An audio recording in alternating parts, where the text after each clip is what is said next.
உயிர்க்கும் இதோ அறத்தோடு வாழும் குலத்தோனிதோ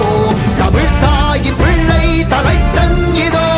உழைக்கும் இனத்தின் விளைச்சல் இதோ வாகை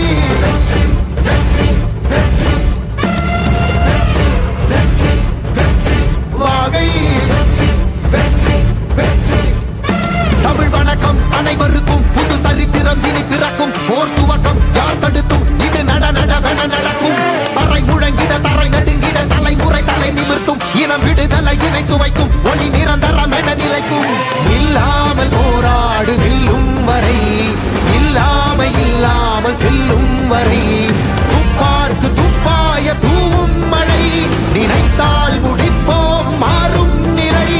வாகை வாகை வாகை வெற்றி தமிழ் வாகை யானை யானை யானை இது இரட்டை போர் யானை வாகை வாகை வாகை வெற்றி தமிழ் வாகை யானை யானை யானை இது இரட்டை போர் யானை. என் நெஞ்சில் குடியிருக்கும் தோழர்களே, பிறப்புக்கும் எல்லா உயிர்க்கும்னு சொன்ன ஆதியோன் திருவள்ளுவருடைய வழியில நம்முடைய தமிழக வெற்றி கழகத்தின் கொள்கை தலைவர்களா பகுத்தறிவு பகலவன் தந்தை பெரியாரையும், பார்போற்றும் பெருந்தலைவர் காமராஜரையும், அரசியல் சட்ட மாமேதை டாக்டர் அம்பேத்கரையும், வீர தமிழ் மங்கை வேலு நாச்சியாரையும், மக்கள் சேவகர் அஞ்சலை அம்மாளையும் நம்முடைய அரசியல் வழிகாட்டிகளாய் ஏற்று சாதி மத பாலின பாகுபாடு இல்லாத சமத்துவ சமுதாயத்தை உண்டாக்க மதச்சார்பற்ற சமூக நீதி கொள்கைகள், அதாவது செக்யூலர் சோஷியல் ஜஸ்டிஸ்